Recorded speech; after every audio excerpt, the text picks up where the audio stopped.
Достар, барлықтарыңызға сәлем. Сіздермен Назгүл, менің каналыма қош келдіңіздер. Бүгін сіздермен керемет кешкі астың рецептімен бөлісетін боламын. Сіздер каналыма тіркелуді ұмытпаңыздар. Тазартылған картобымызды ыдысқа салып, үстінен су құямыз.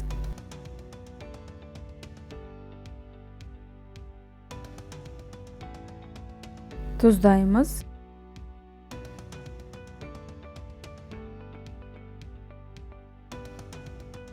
Бір қайнағаннан кейін үстінен куркума саламыз.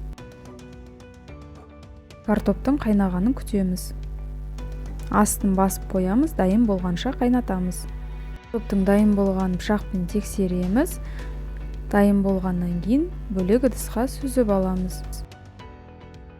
Қызып тұрған табаға сары май салып, оны ерітеміз.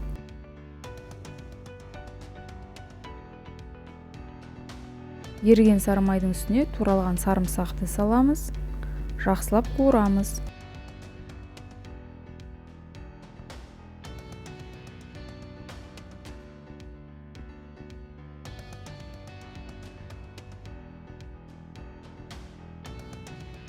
Өзіңіз жақсы көретін дәмдеуіштерді саласыз. Кептірілген тимьян мен паприканы қостым. Барлығын жақсылап араластырамыз біркелкі қылып.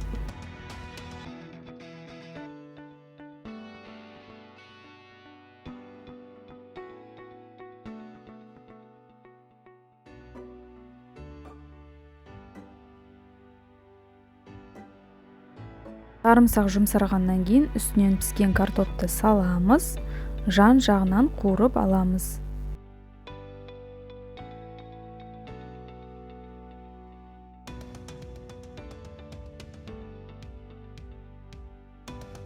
Картобымыз күйіп кетпес үшін аударып тұрамыз.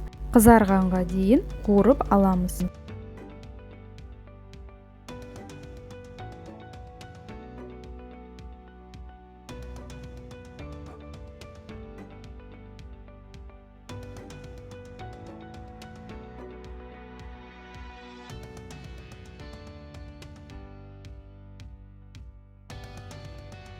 Қуырылған картоптың иісі және дәмі өте керемет.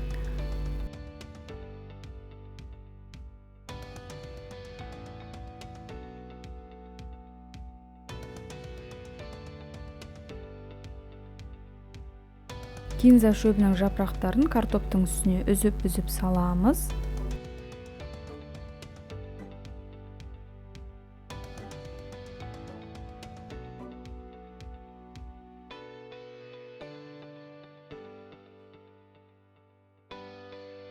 Екі минутқа бетін жауып қоямыз табаның. 2 минуттан кейін табаның үстіне сырды салып, бетін жауып тағы да 3 минут бұқтырамыз. Достар, менің каналымда басқа да рецепттер бар, қарап көрсеңіздер болады, және тіркеліп кетуді ұмытпаңыздар.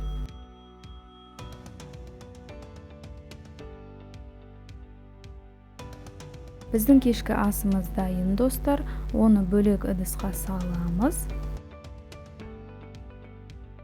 Сіздерге де жасап көруге кеңес беремін. Рахмет.